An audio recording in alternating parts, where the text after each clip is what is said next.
This is Luke Paulson, the Catholic Conservative, and welcome to the news of the week for February 10th, 2024. And if you enjoy these videos, do not forget to like, comment, and most importantly, subscribe for more. Chinese hackers in America. The FBI is admitting that there are Chinese hackers that could cause major havoc on American infrastructure.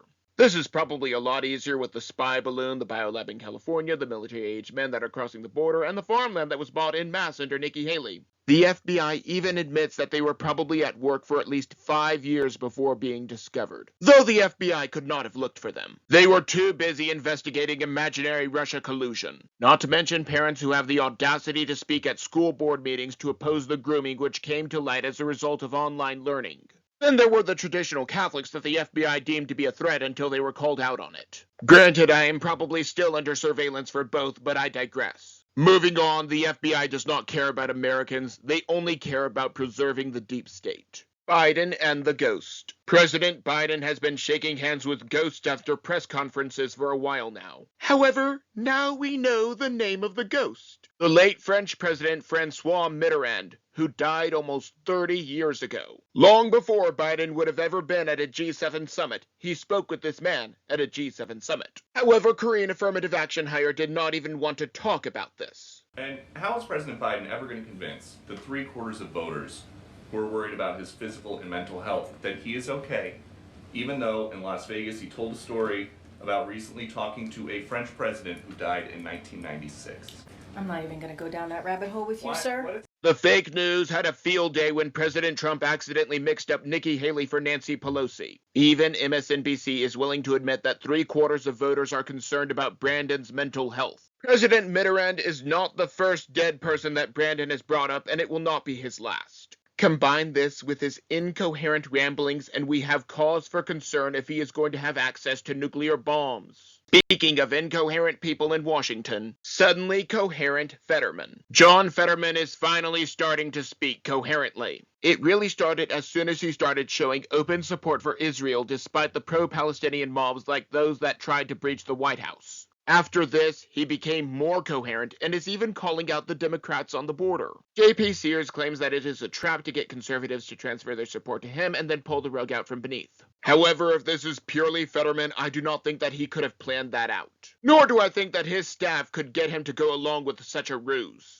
Is it possible that there was a miraculous healing that happened with Fetterman after he started openly supporting Israel? It is a possibility that cannot be ruled out. Everything that the Democrats have been doing has been falling apart in front of the cameras and behind the scenes. Is it possible that another individual that they installed could be their own undoing? Is it possible that Fetterman and Biden are only helping bring people to support the Republicans? That was a bit of lighthearted news, but now it is time for something more serious.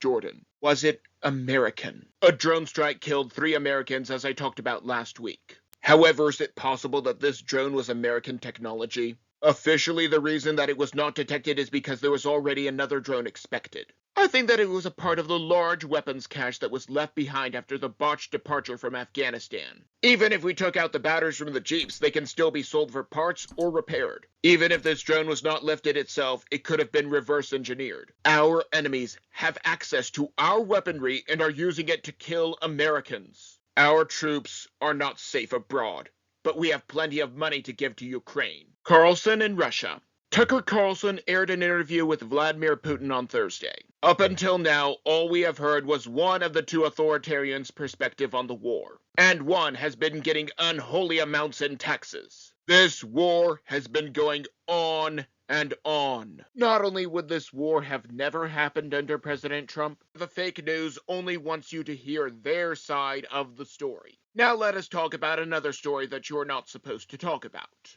Using lawfare against Democrats. Imagine how much of an absolute Karen that you have to be to defame a 9-year-old child for wearing the team colors in his grandfather's headdress at a football game. Deadspin is being sued by the parents of this child. The publication has taken down the article and probably wants to settle out of court. This is just like the kid who was punished for wearing eye black at a school football game and he sued them. The Starbucks manager who was fired for being white and she sued them. Nick Sandman who was defamed for smiling while being accosted and then sued. And on and on.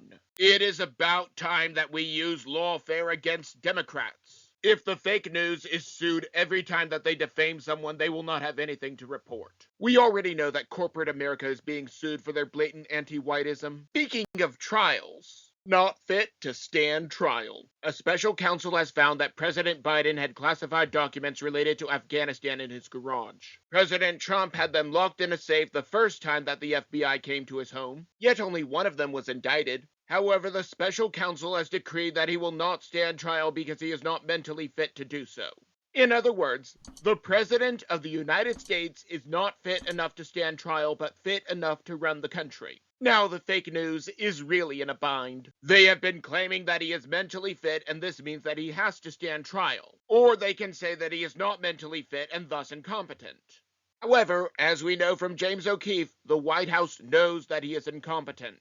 Are they getting ready to replace him? Only Poppins would know. Maybe I'm just blowing smoke. Maybe I'm completely off my rocker, but that is just my opinion. And do not forget to like, comment, and most importantly, subscribe for more.